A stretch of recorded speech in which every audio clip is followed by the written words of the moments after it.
There are many terrible things happening in the world today, many things that demand our urgent attention. As we speak, protests are taking place in Nicaragua. Over 146 peaceful Nicaraguans have been killed by their own government in the past 2 months. But we're not talking about Nicaragua today. The people of Iran have been protesting their government for months. Thousands of peaceful Iranian protesters have been arrested. Over 25 are dead. But we're not talking about Iran either. The world's worst humanitarian crisis is going on right now in Yemen. Millions are at risk for starvation. In Burma, almost 1 million innocent people have been driven from their homes in a campaign of ethnic cleansing. But we're not talking about Yemen or Burma. Instead, today, the General Assembly is devoting its valuable time to the situation in Gaza. Gaza is an important international matter. But what makes it different and more urgent than conflicts in Nicaragua, Iran, Yemen, Burma, or many other desperate places? Because we haven't gathered here to discuss any of those urgent issues. The United States would welcome that. What makes Gaza different for some is that attacking Israel is their favorite political sport. That's why we're here today.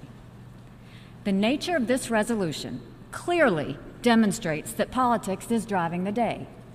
It is totally one-sided. It makes not one mention of Hamas, who routinely initiates violence in Gaza.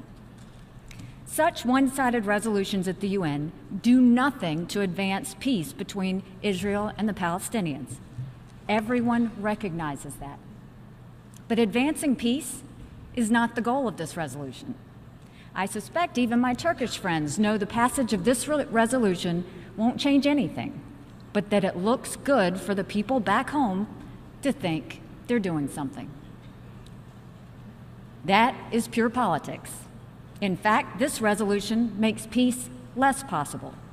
It feeds a narrative to the desperate people of Gaza that their leaders are not responsible for their predicament. It stokes hatred. It sacrifices honesty, accuracy, compromise, and reconciliation in favor of the advancement of a narrow political agenda. If we were being honest, we would acknowledge that there are no perfect actors on either side of this conflict. But it does no one any good to pretend that all the blame lies on one side. I wish everyone supporting this one-sided resolution would put as much energy into encouraging President Abbas to come to the negotiating table as you do to falsely imply to your people back home that you're doing something. Israel withdrew completely from Gaza in 2005. Hamas has been the de facto government in Gaza since 2007. This strip of land along the Mediterranean coast has enormous potential. And yet, after 11 years of Hamas rule, Gaza has electricity for only a few hours a day. It has enormous unemployment and poverty. It is a haven for terrorist activity. At what point will the UN actually hold accountable those who are in charge of Gaza and running it into the ground? Instead, this resolution holds Hamas completely unaccountable for most of the recent unrest. It blames everything on Israel, but the facts tell a different story. It is Hamas and its allies that have fired over 100 rockets into Israel in the past month, hoping to cause death to as many civilians and as much destruction as possible. It is Hamas that has used Palestinian civilians as human shields at the boundary fence, seeking to incite violence and overrun the border. It is Hamas that refuses to cooperate with the Palestinian Authority to unite in the pursuit of peace. It is Hamas that calls for the destruction of the state of Israel within any borders. And yet, the resolution before us not only fails to blame Hamas for these actions, it fails to even mention Hamas. This is the dangerous, counterproductive decision the General Assembly is about to take. But there is still a chance for this body to try and right this wrong. We still have the opportunity to salvage something honest from this discussion. The United States is offering an amendment that provides a small step in the direction of balance. Our amendment rightly condemns Hamas's indiscriminate firing of rockets into Israeli civilian communities. It accurately condemns the diversion of aid and resources from civilian needs into military infrastructure, including terror tunnels used to attack Israeli citizens. It justly expresses our grave concerns about damage done to border crossings that are hindering the delivery of desperately needed food and fuel to the people of Gaza.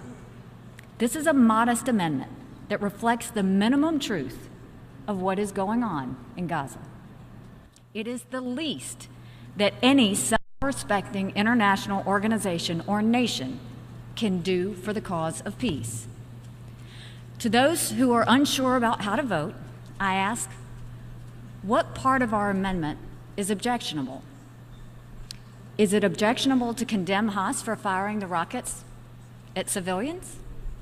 Is it objectionable to condemn the diversion of resources from civilians to military uses? Or is it objectionable to express concern about the destruction of border crossings that deliver life-saving supplies? Today's choice for the General Assembly is simple. It is the choice between using our time here to advance peace and security or using it to stoke hatred and conflict.